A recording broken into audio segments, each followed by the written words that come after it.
मेरे साथ बात करने के लिए इस वक्त मौजूद हैं टोंक से पूर्व विधायक और भाजपा के टोंक जिला अध्यक्ष अजीत सिंह मेहता, जिन्हें विधानसभा के चुनावों में पायलट के अगेंस्ट भाजपा ने उतारकर एक नई रणनीति बनाई थी। टोंक की जनता से जब मैं बात करती तो वो तो कहते हैं कि हमें पानी के लिए पैसे देने पड़ते हैं, 2 दिन में एक बार हमें पानी मिलता है, इसके लिए अभी तक क्यों उपाय नहीं किए गए? अब तो प्रदेश में आपकी सरकार भी है।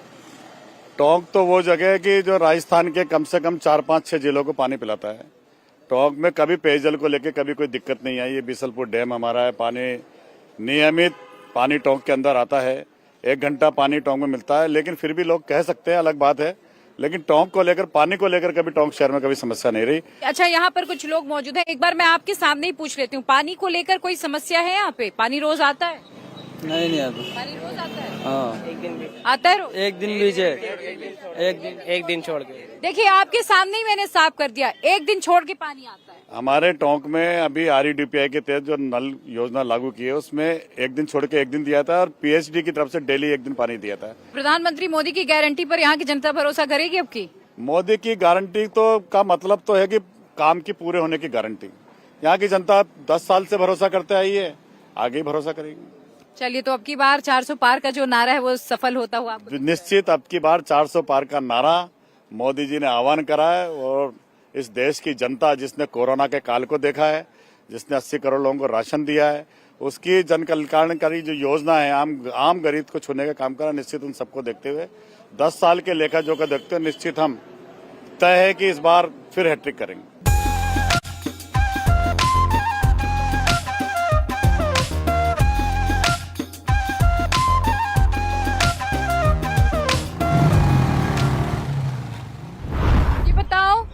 कमाई हो जाती है?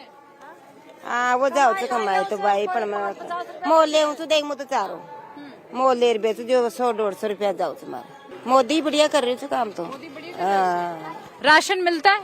मल्ल से राशन, हाँ मल्ल से राशन। कोई ये नहीं कहता कि आप लोग के लिए काम करेगा, विकास करेगा? नहीं, कोई न क्यों, कोई ना अड्डा तो ना नेता कोई भी कोई नहीं आता। नहीं ना याद। अच्छा, अब चुनाव है तो किसको चुनोगी? कौन लगता है, उम्मीद है, किस पर भरोसा है? किस पे भरोसा था? आप तो मोदी ने देता है, मोदी ने देऊंगा। अच्छा, टोंक बदला है कुछ? हाँ, कुछ बदलाव तो है। क्या बदला है? किसने काम किया? काम तो क्या है, जो होता है जो धीरे धीरे चल रहा है वैसे चलता रहता है। ये तो काम तो सभी पार्टियां बराबर ही करती है, तो कोई भी बली नहीं है। अभी राहुल कह रहा है 1 करोड़ नौकरी देंगे, 30 लाख नौकरी देंगे, ये सब झूठ बोलते हैं। ये नेता नांगर सब झूठ बोलते हैं। किसके ऊपर भरोसा है? भरोसा तो मोदी को चुनेंगे हम तो। अच्छा, सचिन पायलट यहाँ से विधायक हैं, उन्होंने कुछ काम नहीं कराया और लगातार तो जीतते आए, उनका गढ़ रहा है ये, उन्होंने कुछ काम नहीं किया? क्यों नहीं कराया? सचिन पायलट साहब ने मेडिकल कॉलेज उनकी देन है। ये जो आप खेल स्टेडियम आप जाके देखिए, ये उनकी देन है। गेलोत घाट उनकी देन है। पायलट साहब ने बहुत कुछ किया। पायलट साहब हर जाति के लोग हैं, उन्होंने सबको सपोर्ट करा, सब जाति के लिए काम करा, ऐसा नहीं है। रही बात यहाँ आने वाले टाइम में, हम आपको बता रहे हैं जो चुनाव होने जा रहे हैं ना, इसको आपको 26 तारीख को जो चुनाव होगा इसका रिजल्ट आपको पता चलेगा। क्योंकि जनता ने 2 बार जौनपुर को देख लिया। खाना बांटने थोड़ी होता है, अरे भाई कुछ करो, यहाँ फैक्ट्रियां लाओ, यहाँ रेल लाओ, विकास का मुद्दा है, विकास तो कराइए कुछ। वापी के टोंक के लोग तो कह रहे हैं यहाँ कुछ काम नहीं हुआ है। नहीं, बहुत काम हुआ है, बहुत काम हुआ है टोंक के अंदर।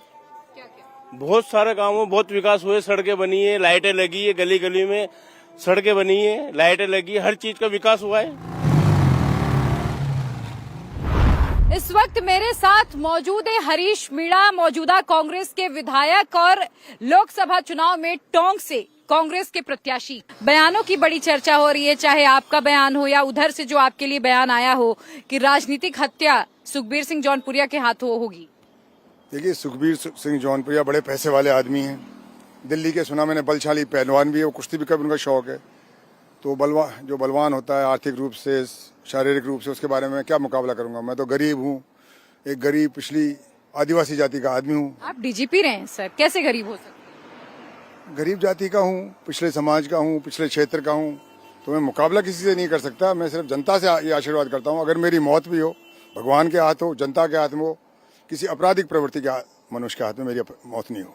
वो आपने कहा कि वो पहलवान है, भाई हमारा मुकाबला नहीं है, लेकिन राजनीतिक अखाड़े में आप कैसे पटखनी देंगे? राजनीतिक जनता देगी, मैं तो कुछ भी नहीं हूँ, मेरा कोई रोल नहीं है। मैं तो एक व्यक्ति हूँ एक पार्टी का प्रतिनिधि हूँ और जनता का आशीर्वाद मांगता हूँ और जनता निर्णय करेगी ऐसा मेरा विश्वास है। टोंक के लिए आपकी क्या रणनीति है? सवाई माधोपुर जिले में तो उनका कोई टिकाव है ही नहीं, वो तो जाते ही नहीं प्रचार के लिए। मैंने सुना है रात में उनका बेटा जाता है, वोट कब मांगता है, कुछ लिफाफे देता है रात में, तो पता नहीं क्या है लिफाफा, मैंने देखा नहीं, पर लोग कहते हैं साहब उनको तो शर्म आती है गरीबों से वोट मांगने में। क्या लिफाफों के दम पे चुनाव यहाँ चल रहा है? ऐसे लोग कहते हैं कि टिकट भी लिफाफे के दम पे आया है, बड़ा लिफाफा गया था और वोट छोटे लिफाफे में मिलेंगे, ऐसा मेरा सुनना है, मुझे कुछ पता नहीं है। लोकसभा में 10 साल से विराजमान है, एक सवाल यहाँ की जनता के लिए, यहाँ के युवा के लिए, यहाँ के किसान के हक में। कहीं तो बोलते वो, पता ही नहीं लगता कहाँ रहते हैं, कौन से मैखाने में तहखाने में रहते हैं, मुझे बिल्कुल पता नहीं उनके बारे में।